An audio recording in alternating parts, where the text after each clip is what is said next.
ঢাকা চট্টগ্রাম মহাসড়কে যানবাহনের গতি নিয়ন্ত্রণে চালু হয়েছে আধুনিক অটো ফাইন সিস্টেম। প্রযুক্তির মাধ্যমে গতিসীমা ও ট্রাফিক আইন লঙ্ঘন শনাক্ত করে নেওয়া হবে ব্যবস্থা। আজ স্বরাষ্ট্রমন্ত্রী সালাউদ্দিন আহমেদের উদ্বোধন করবেন। বিস্তারিত জানাতে মেঘনা টোল প্লাজা থেকে সরাসরি যুক্ত হচ্ছেন প্রতিনিধি হাসান মজুমদার বাবলু। বাবলু, স্বরাষ্ট্রমন্ত্রীর উদ্বোধন করবেন আজ, এটি ঘিরে কি পরিমাণ সেখানে ব্যবস্থা নেওয়া হয়েছে সেটি জানাবেন, এবং একই সাথে জানাবেন এই প্রযুক্তি নির্ভর ট্রাফিক ব্যবস্থাকে ঘিরে চালক এবং যারা এর সাথে সংশ্লিষ্ট রয়েছেন তাদের মাঝে কেমন উদ্দীপনা দেখতে পাচ্ছেন এবং রেসপন্স কেমন দেখতে পাচ্ছেন, সব মিলে বিস্তারিত জানাবেন।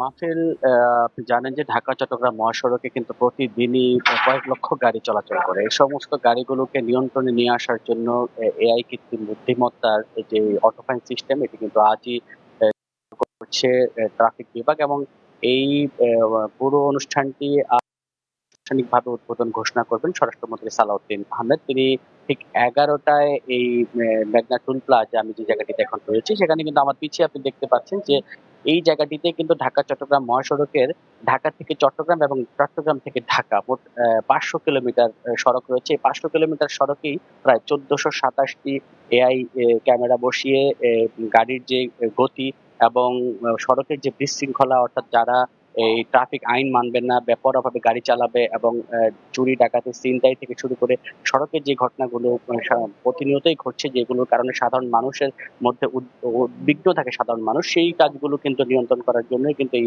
অটোফাইন সিস্টেম চালু করা হবে। এবং এই অটোফাইন সিস্টেম চালুকে ঘিরে কিন্তু এখানে ট্রাফিকের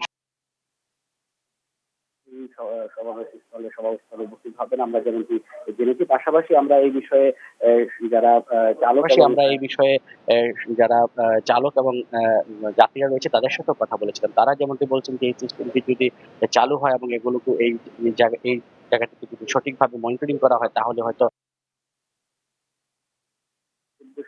১৪২৭টি ক্যামেরা রয়েছে, সেই ২৭টি ক্যামেরার মাধ্যমে কিন্তু পুরো স্বয়ংক্রিয়ভাবে কিন্তু মনিটরিং করা হবে এই ট্রাফিক ব্যবস্থা। এটি আমাদেরকে জানিয়েছেন ট্রাফিক কর্তৃপক্ষ।